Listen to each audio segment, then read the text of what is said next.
Captain Jack Frost stared out the viewport of the Alliance flagship Resolute, watching the swirling nebula gases that marked the border of Vex territory. His reflection showed a man with prematurely grey hair despite being only 35, stress lines creasing a face that had seen too many battles and not enough victories. His Alliance-issued uniform felt stiff and uncomfortable, much like his current diplomatic position. "Still admiring the view, Captain?" Admiral Zorn's gravelly voice broke the silence. The Ataraxian's 4 eyes blinked in sequence as he joined Jack at the viewport.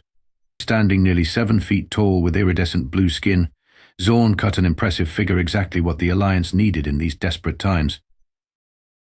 "Just trying to understand what we're up against," Jack replied, not bothering to turn around. "Though I'm still not clear why you requested a human advisor of all species." "Is Sonos? We're the new kids on the Galactic block, remember?" The Admiral's secondary breathing holes whistled the Ataraxian equivalent of a sigh. "That's precisely why, Captain Frost. 17 civilizations have faced the Vex. 17 have lost. We need someone unorthodox. Unorthodox is diplomatic speak for crazy enough to try what smart people won't," Jack muttered. "I prefer possessing tactical creativity unfettered by conventional thinking," Zorn replied without missing a beat. "But yes, essentially." Jack finally turned from the viewport, crossing his arms. "Let's cut to the chase, Admiral. What exactly are the Vex?" "All I got was a vague briefing about the most efficient conquest machine in the known galaxy. Not exactly helpful." The Admiral gestured for Jack to follow him to the briefing table centered in the observation deck. With a wave of his 6-fingered hand, a holographic display flickered to life, showing a star map with nearly a quarter of the galaxy highlighted in pulsing red. "The Vex emerged from the Cygnus arm approximately 60 years ago," Zorn explained. "At first we thought they were simply another spacefaring species. Then they conquered the Brelix system in under a week. The Brelix had quantum defense grids and temporal displacement weapons," Jack noted, eyebrows raised. "How did they fall so quickly?" "That's where it gets interesting." The Admiral pressed another control, and the hologram shifted to show what looked like a massive game board. "The Vex don't fight conventional wars. They challenge each civilization to what they simply call the game." Jack blinked. "A game? You're telling me we're losing worlds over a game?" "Not just any game. It's part chess, part Go, part psychological warfare. It operates on mathematical principles we're still trying to fully understand." Zorn's voice took on a haunted quality, "and no one has ever beaten them. Not once. So why keep playing? Why not just tell them to shove their game up there?" "Because the alternative is total annihilation," interrupted a new voice. Jack turned to see a slender, golden-furred figure glide into the room. Her movements were liquid grace, but her eyes, all 6 of them, were hard as diamonds. "Captain Frost, meet diplomatic emissary Kira Nix of the Lumidian Collective," Zorn said. "She witnessed the last match." Kira's fur rippled in what Jack recognized as distress. The Pelex refused to play. They believed their defensive capabilities were sufficient to repel any invasion. "And?" Jack asked, though he suspected the answer. "There is no more Pelex civilization," she said softly. "The Vex didn't leave even orbital debris, just emptiness where 3 billion lives once existed." Jack felt a cold pit forming in his stomach. "So we play their game or die. Those are the options. Those who play and lose are absorbed their technology, their knowledge, some of their people taken for study. Those who refuse, Kira didn't need to finish. And now they've reached Alliance space," Jack concluded. "That's why I'm here." Admiral Zorn nodded solemnly. "The Vex envoy arrives tomorrow. They've already issued the challenge. The Alliance Council debated for all of 6 minutes before voting to accept. And you want me to, what, coach your player? Provide human insight?" Kira and Zorn exchanged glances that Jack didn't like one bit. "Actually, Captain Frost," the Admiral said carefully, "you are our player." Jack barked out a laugh that died when neither alien joined in. "You're serious?" "I'm not even cleared on how this game works, And you want me to play against an undefeated alien species with the fate of how many planets are in the Alliance again? 43 inhabited worlds, Kira supplied, with a combined population of approximately 112 billion sentient beings. Fantastic, Jack muttered. No pressure at all. You were selected specifically, Captain, Zorn emphasized. Your military record indicates an unusual approach to problem solving. The Battle of Europa Junction, the Martian Embassy crisis, and the Lunar Gambit. Jack winced at the list. Those were all technically successes, but hardly by the book. Exactly, Kira said, her fur shifting to a hopeful amber hue. The other 17 civilizations all sent their most brilliant strategic minds, their grandmasters and war chiefs. All followed conventional logic. All lost. So your grand plan is to send someone who doesn't know what he's doing? Jack asked incredulously. Our grand plan, Admiral Zorn corrected, is to send someone who might see a solution no one else can. Someone unburdened by traditional strategic dogma. Jack walked back to the viewport, staring at the nebula that housed the enemy. Somewhere beyond that beautiful cosmic cloud waited a species that had never known defeat. A species that had reduced mighty civilizations to footnotes in history. And the Alliance was pinning their hopes on a human captain with a reputation for bending rules until they screamed. When do I start learning the game? He asked finally. Now, said Kira, her voice both soft and urgent. We have less than 24 hours until the Vex arrive. Jack took one last look at the swirling nebula before turning back to face his new reality. Well then, he said with a smile that didn't reach his eyes, let's see what happens when you play an unwinnable game against someone who doesn't know it's supposed to be unwinnable. The preparation room felt too small and too sterile. Jack had spent the night cramming every bit of information about the game into his brain until his eyes burned and his head throbbed. Now, sitting before a curved console covered in symbols he barely recognized, he was beginning to think the Alliance's faith in human unpredictability was severely misplaced. You look terrible, observed Tess, the AI assistant assigned to him. Her holographic form, a small blue sphere, hovered near his shoulder. Your cortisol levels are elevated, and you've blinked only twice in the last minute. Thanks for the update, Jack muttered. Any other helpful observations? You're also being sarcastic as a defense mechanism, Tess replied cheerfully, a classic human stress response. Before Jack could retort, the door slid open. Kira entered, her golden fur now a formal pattern of braids and ceremonial markings. Behind her walked a being that could only be the Vex representative. Jack had expected something imposing tentacles, perhaps, or razor-sharp appendages. Instead, the Vex looked almost disappointingly normal, humanoid, with silvery skin that reflected light like polished metal, standing about 6 feet tall. Only the eyes betrayed its alienness, 3 perfectly black orbs arranged in a triangle pattern, unblinking and unfathomable. Captain Frost, Kira said formally, may I present Games Master Drolax of the Vex Continuum. Jack stood, remembering the protocol he'd been briefed on. I greet you as representative of the Alliance, he said, keeping his voice steady. Drolax tilted his head exactly 20 degrees to the right, a movement so precise it looked mechanical. You are human, he stated. His voice had an odd quality, as though multiple people were speaking in perfect sync. An unexpected choice. We're an unexpected species, Jack replied with a shrug. The Vex's head straightened with the same mechanical precision. Your species has not yet been fully evaluated. This will provide valuable data. Glad to be helpful, Jack said, his tone dry. Should we get started with the rules? For the first time, something like emotion flickered across Drolax's metallic features. Amusement, perhaps. The rules are already within your consciousness, Captain Frost. You have studied them all night. Jack felt a chill run down his spine. Been watching me, have you? We observe. It is our nature. Drolax moved to the console between them and placed a hand over it. The symbols rearranged themselves instantly. 17 civilizations have played. All understood the rules perfectly. They all implemented optimal strategies according to their cognitive frameworks. All lost. Maybe they were playing to win, Jack suggested, earning a confused look from Kira. Sometimes that's the problem. Drolax's three eyes focused on him with unsettling intensity. Sci-Fi. Just thinking out loud, Jack said, taking his seat again. When do we start? Now, Drolax replied, sitting across from him. The terms are standard.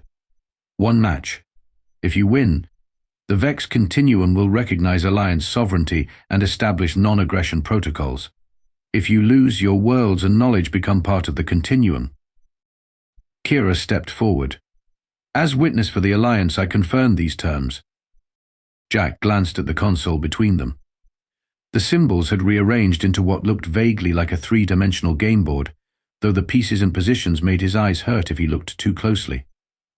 One question before we begin, Jack said. Has anyone ever asked what happens if they win? Drolax went perfectly still. No one has asked this question. Well, I'm asking. What happens if I win a game that's supposedly unwinnable? For a moment, just a brief, almost imperceptible moment, Drolax's silver skin rippled with what might have been uncertainty. A theoretical impossibility requires no contingency, the Vex finally replied. So you don't know, Jack grinned. Interesting. Your psychological tactics are documented but ineffective, Drolax stated flatly. The game transcends emotion. It is pure logic, pure efficiency. Jack leaned forward, placing his hands on either side of the console. Let me tell you something about humans, Drolax. We've spent our entire history playing games we were told were unwinnable, crossing oceans, flying, reaching space, curing diseases that were supposed to be our end. So when you tell me this game can't be won, his grin widened. Well, that just makes me really want to see what happens when I win it anyway. Drolax's three eyes blinked simultaneously the first time Jack had seen them do so. But begin, the Vex said simply, and the console between them flared to life. The game had started, and somewhere in the back of Jack's mind, a plan was already forming, one that had nothing to do with the rules everyone else had followed to their defeat. That was either the bravest or stupidest opening move I've ever witnessed, Commander Glix declared as he stomped into the strategy room. The Toraxian military officer was built like a rhinoceros, had decided to walk upright and join the military, all armor-plated skin and imposing bulk. Despite his intimidating appearance, he was regarded as the Alliance's finest tactical mind. Jack barely looked up from the holographic replay of the game's first hour. Nice to meet you too, Commander. You realize you're already 17 points behind in positional advantage? Glix continued, his heavy footfalls shaking the floor as he approached. No previous challenger has fallen behind so quickly. Actually, I'm exactly where I want to be, Jack replied, freezing the replay on a particular move. Tess, can you highlight the tertiary dimension shift that occurred at move 26? The AI complied, causing a section of the hologram to glow blue. Captain Frost deliberately sacrificed position in the upper quadrant to establish this pattern, Tess explained. Professor Lumi drifted into the room like a ghostly jellyfish. The Quantarian mathematician was essentially a collection of translucent tissues surrounding a central neural cluster, hovering 3 feet off the ground. Fascinating approach, she chimed, her voice like crystal bells. You're creating deliberate inefficiencies. Tuoshe. Glix snorted, a sound like distant thunder. That's certainly one way to describe losing. Jack stood and stretched. After 4 hours of play, Drolax had called the customary recess. Apparently even the Vex needed breaks. The Alliance had immediately dispatched their experts to assess the situation, clearly concerned by Jack's unorthodox opening. The Vex win because they play with perfect efficiency, Jack explained. Every previous challenger tried to beat them at their own game, trying to be more efficient, more logical, more perfect, which is the correct approach to the game, Glix insisted. It's a mathematical construct designed to reward optimal play. Exactly, Jack said with a grin. And that's why everyone loses. The Vex have had centuries to refine their play. They're always going to be better at perfect. Lumi's neural cluster pulsed with blue light, her species equivalent of a thoughtful nod. You're introducing chaos into a deterministic system, she observed. But the game's parameters are designed to eventually eliminate randomness. Your strategy will ultimately collapse. Unless, Tess interjected, her holographic form expanding as she processed something. Captain, are you thinking about the Kelman paradox? The what now? Glix demanded. Jack's smile widened. Tess, pull up section 347B of the formal rule set. A complex equation appeared in the air. Lumi immediately drifted closer, her tissues rippling with excitement. This is the mathematical definition of victory conditions, she chimed. Read the footnote, Jack said, pointing to microscopic symbols at the bottom. Glix squinted. In cases where systemic paralysis occurs due to recursive logic failure, the initiating player claims positional advantage equal to the square root of accumulated recursions. The commander looked bewildered. What does that even mean? It means, Professor Lumi whispered, her entire body glowing brighter, that if you force the system into a logical paradox where it cannot compute the next optimal move. I win by default, Jack finished. It's a fail-safe built into their own rules. Probably never been triggered because no one ever tried to break the game before. Glix looked from Jack to the hologram and back again. You're not trying to win the game, he said slowly. You're trying to crash it. 17 races tried to outsmart the Vex, Jack confirmed, and succeeded. So I'm not going to outsmart them, I'm going to outstupid them. Lumi drifted in excited circles. It's brilliant in its simplicity. The Vex anticipate and counter logical moves, but deliberately illogical moves designed to create a computational paradox. They might not see it coming, Jack agreed. The key is in the setup. I need to create a position where the Vex are forced to process an infinite regression. Their own rules require them to calculate the optimal move, but if I can create a situation where there is no optimal move where every calculation leads back to the starting point.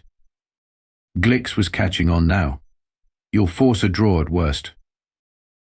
And at best trigger this hidden rule that awards victory to the player who created the paradox, Jack said. But I need to be careful. Too obvious, and Drolax will spot what I'm doing. Too subtle, and the paradox won't trigger. You'll need to make seemingly random moves that are actually building toward your trap, Lumi observed. The Vex will interpret them as human inefficiency. Jack nodded. Exactly. I need to play badly in exactly the right way. He turned to Tess. How much time do we have left before the recess ends? 43 minutes, Captain. Then let's get to work, Jack said, pulling up the game board again. I need to lose this game so spectacularly that I accidentally win it. As they huddled around the hologram, Jack couldn't help but smile. For the first time in this conflict, the Vex might be facing something they truly couldn't calculate, the human capacity for strategic stupidity. The game chamber hummed with tension when Jack returned. News of his apparent disastrous opening had spread throughout the Alliance flagship. Several high-ranking officials had gathered in the observation area behind transparent barriers, their expressions ranging from concern to outright despair. Admiral Zorn stood rigidly in the center, his four eyes fixed on Jack with what might have been either hope or resignation. Games Master Drolax was already seated at the console, silver skin gleaming under the chamber's lights. The three black eyes tracked Jack as he entered. You have consulted with your advisors, Drolax stated. Not a question. I have, Jack replied cheerfully, dropping into his seat with deliberate casualness. They think I'm screwed. Drolax's head tilted precisely. An accurate assessment. Your position is suboptimal by all standard metrics. The probability of your victory is currently calculated at 0.000007%. So you're saying there's a chance, Jack grinned. I've had worse odds. Irrelevant data, Drolax responded. The game continues. The console illuminated between them, the complex three-dimensional board materializing with all pieces in their previous positions. Jack could feel the eyes of every Alliance observer burning into his back as he studied the board, making a show of deep contemplation while actually just mentally reviewing the plan he'd worked out with Glix and Lumi. Tess, he subvocalized through his neural link, track the pattern formations we discussed. Alert me when we approach the critical junction. Monitoring, Captain. The AI's voice whispered in his mind. Paradox pathway at 18% formation currently. Jack reached forward and made his move, a seemingly random advancement of 3 pieces simultaneously that appeared to further weaken his position. A collective groan emanated from the observation area. Drolax processed the move for precisely 2.7 seconds. Your strategy is inefficient. Maybe I'm just bad at this, Jack shrugged. Or maybe, he leaned forward, lowering his voice conspiratorially, maybe I know something you don't. For the first time, Drolax's movements weren't perfectly fluid. The Vex paused, head cocked at an unusual angle. Psychological manipulation is anticipated and irrelevant. Is it, though? Jack kept his expression neutral as Drolax made an aggressive counter-move, exactly as Tess had predicted. Tell me something, Drolax. In all your conquests, have you ever assimilated a species that surprised you? The Vex continuum does not experience surprise, Drolax replied, eyes fixed on the board. Jack made another seemingly poor move. That sounds boring. Efficiency is not concerned with entertainment value. 37% formation, Tess whispered in Jack's mind. Jack nodded slightly, then decided to push harder.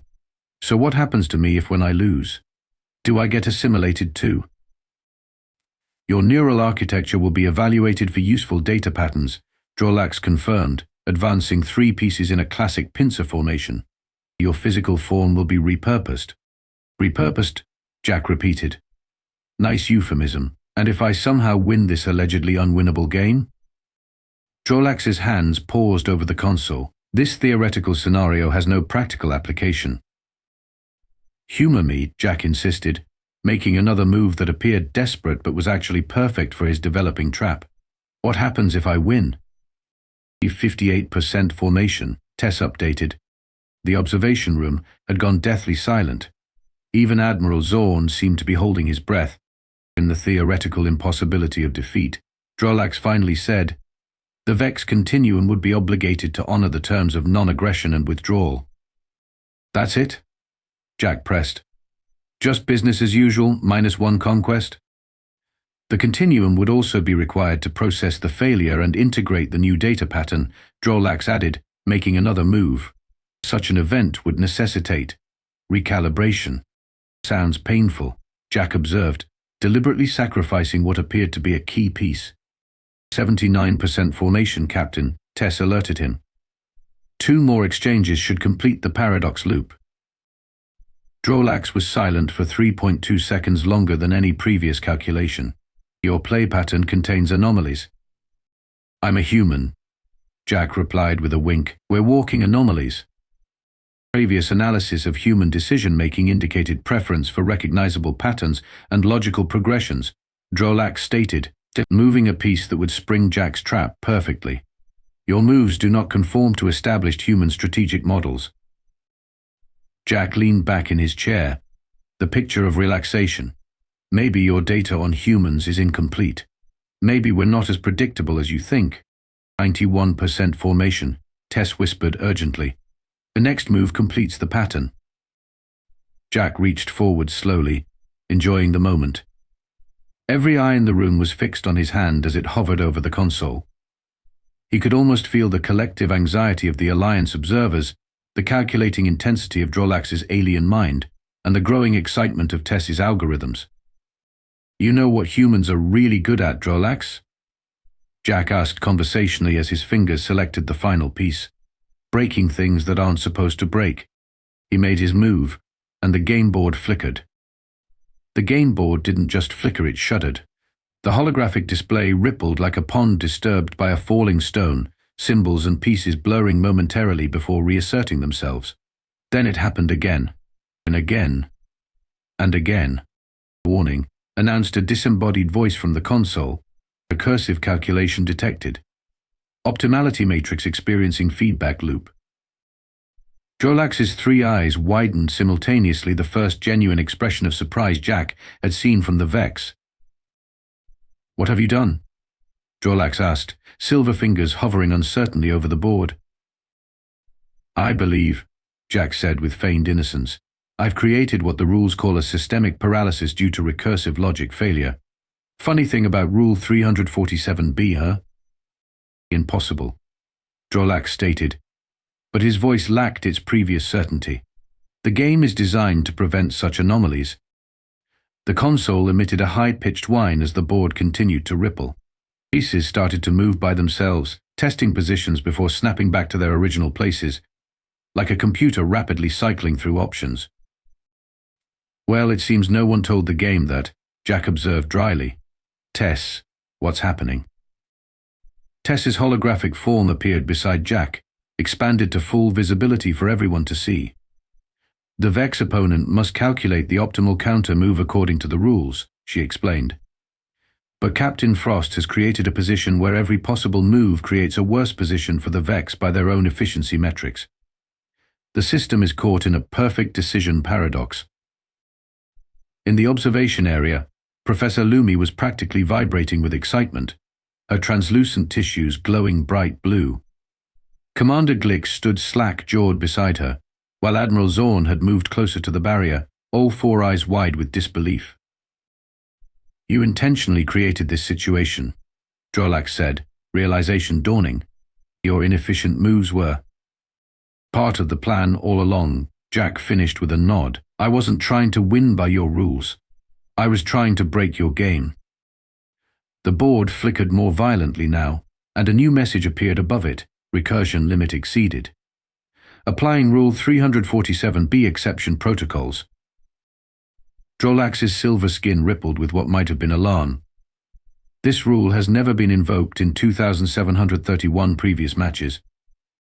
Let me guess, Jack said, leaning forward, because no one ever tried to lose in exactly the right way. The game console suddenly stabilized, the pieces freezing in place. A large symbol appeared above the board, a complex glyph that Jack recognized from his studies as the Vex symbol for conclusion. The game recognizes systemic paralysis, announced the console's voice. Calculating recursion value, 17,382. Square root, 131.84. Applying positional advantage to initiating player. The board rearranged itself, pieces sliding across dimensions in ways that made Jack's eyes hurt. When they settled, the display flashed with a symbol he'd never expected to see, the Alliance emblem, glowing bright gold.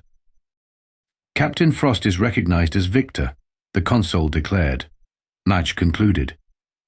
The observation room erupted in chaos. Lumi was spinning in rapid circles, her tissues flashing like a strobe light. Glix had fallen to his knees, massive hands pressed against the barrier. Admiral Zorn stood perfectly still, as if afraid any movement might somehow reverse this impossible outcome. Drolax hadn't moved, his three black eyes fixed on the victory symbol. UAG. This outcome was not calculated as possible, he finally said, his voice oddly subdued. That's the thing about humans, Jack replied, suddenly feeling exhausted but fighting to keep his composure. We specialize in making the impossible possible, usually by doing something incredibly stupid that just happens to work. The Vex representative rose slowly from his seat. The terms of the game are binding. The Vex Continuum acknowledges Alliance sovereignty and will establish non-aggression protocols as agreed. Just like that? Jack couldn't help asking. No appeals? No best 2 out of 3? The game's outcome is absolute, Drolax stated. This, he paused, seeming to search for the right word. This anomaly will require significant processing by the Continuum. Jack stood as well, extending his hand across the console. In human culture, we shake hands after a game. Good match. Drolax stared at the outstretched hand for exactly 4.6 seconds before extending his own silver appendage. The contact was brief, the Vex's skin cool and oddly textured. The Vex have encountered 17 species before humanity, Drolax said as he withdrew his hand. None thought to question the fundamental nature of the game itself. This approach was not anticipated. We're good at thinking outside the box, Jack said with a tired smile, especially when someone tells us there is no way out of the box. As Drolax turned to leave, he paused at the chamber door. Captain Frost, the Continuum will be watching your species with particular interest. Tell them to bring popcorn, Jack replied. We're just getting started. After the Vex representative had gone, Admiral Zorn rushed into the chamber, all four eyes blinking rapidly in his species' expression of extreme emotion. Captain Frost, he said, voice hoarse, you've just accomplished what 17 civilizations couldn't. Jack collapsed back into his chair, the adrenaline finally draining from his system. All I did was ask the question no one else thought to ask, which was, the Admiral prompted. Jack grinned. What happens if I win anyway? The celebration aboard the Resolute lasted for 3 days. 3 days of speeches Jack wished he could avoid, alien dignitaries he couldn't pronounce the names of, and more varieties of intoxicating substances than he'd known existed in the galaxy. News of humanity's victory had spread faster than light through quantum communications, and the Alliance worlds were erupting in celebrations that would likely continue for weeks. Jack, however, had retreated to the observation deck, the same spot where this whole adventure had begun. He nursed a glass of what Admiral Zorn had assured him was the finest Ataraxian brandy, watching the Vex ships preparing to depart from the nebula border. Hiding from your admirers? Kira asked, gliding into the room. Her golden fur was now adorned with ceremonial victory patterns, intricate swirls that caught the light. Just processing, Jack replied, raising his glass in acknowledgement, still trying to believe it worked. The Alliance Council has voted to establish a new strategic advisory position, she said, coming to stand beside him at the viewport. They're calling it Human Perspective Officer. 3 guesses who they want to fill it. Jack groaned. I'm a soldier, not a politician. After what you accomplished, I don't think anyone cares what you call yourself. She gestured toward the Vex fleet. You've changed the course of galactic history. 17 civilizations couldn't stop the Vex advance. You did it with 1 game. I got lucky, Jack insisted. Captain, please. Tess's holographic form appeared on his other side. Your strategy had a 72.3% probability of success based on my calculations. That's not luck, that's brilliant tactical thinking disguised as recklessness. Jack snorted. Now you tell me, what about the other 27.7%? Total annihilation, Tess replied cheerfully. But that was always the alternative outcome anyway. The door hissed open again, admitting Commander Glix and Professor Lumi. The unlikely pair had become inseparable since the game's conclusion, working together to document and analyze what they were now calling the Frost Paradox. There you are. Glix boomed, his massive form blocking half the light from the corridor. The Centaurian ambassador has been looking everywhere for you. Something about bestowing their highest honor. Which would be what? Jack asked warily. Ritual adoption into their royal bloodline, Lumi chimed, her tissues pulsing with amusement. You'd only need to undergo the 17-hour ceremonial rebirthing process. I hear it's only mildly painful. Rain check, Jack muttered, turning back to the viewport. One of the Vex vessels was breaking formation, a sleek silver craft that reminded Jack uncomfortably of Drolax's skin. It approached the Alliance perimeter slowly, clearly broadcasting non-aggressive intentions. Admiral Zorn hurried onto the observation deck. Captain Frost, we're receiving a transmission. It's for you specifically. The viewport shimmered, transforming into a communications screen. Drolax's face appeared, those 3 black eyes somehow more intense than before.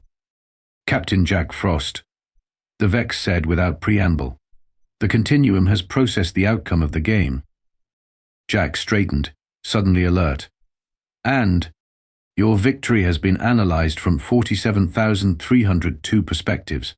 The conclusion is unprecedented. Drolax paused. The Vex Continuum wishes to learn from humanity. A stunned silence fell over the observation deck. Learn what exactly? Jack finally asked. Inefficiency. Drolax replied simply. For millennia, the Continuum has pursued perfect optimization in all things. Your victory demonstrates that there are circumstances where deliberate inefficiency creates possibilities that perfect logic cannot anticipate. Jack couldn't help but laugh. So you want to learn how to think worse? We wish to learn how to think differently, Drolax corrected. The continuum proposes a cultural exchange, Vex representatives to study humanity, human representatives to observe the continuum. Admiral Zorn stepped forward. This would require significant discussion with the Alliance Council. Of course, Drolax acknowledged. But Captain Frost has demonstrated that there is value in questions we have never asked. The continuum now asks, what might we become if we incorporate human unpredictability into our consciousness? Jack studied the alien's face, searching for any sign of deception. And the terms of our victory? The non-aggression protocol? And remain in effect? Drolax assured him, this is not conquest. This is evolution. After the communication ended and the others had left to report this new development to the Council, Jack remained at the viewport, watching the Vex ship retreat back to its fleet. Well, he said to no one in particular, that was unexpected. Was it? Tess asked, her holographic fawn flickering beside him. You showed them a new way of thinking. Of course they'd be interested. Jack swirled the last of his brandy, contemplating the amber liquid. You know what the scary thing is? I think we just made the Vex more dangerous, not less. Perhaps Tess agreed. Or perhaps you've just averted countless future conflicts by introducing uncertainty into a previously absolute system. Jack drained his glass and set it aside. Beyond the viewport, the Vex fleet was moving away, silver ships disappearing into the swirling nebula gases. Either way, he said with a wry smile, we've answered the question of what happens when you win an unwinnable game. And what's that? Tess asked. Jack gestured toward the departing fleet. You change the rules for everyone who plays it next.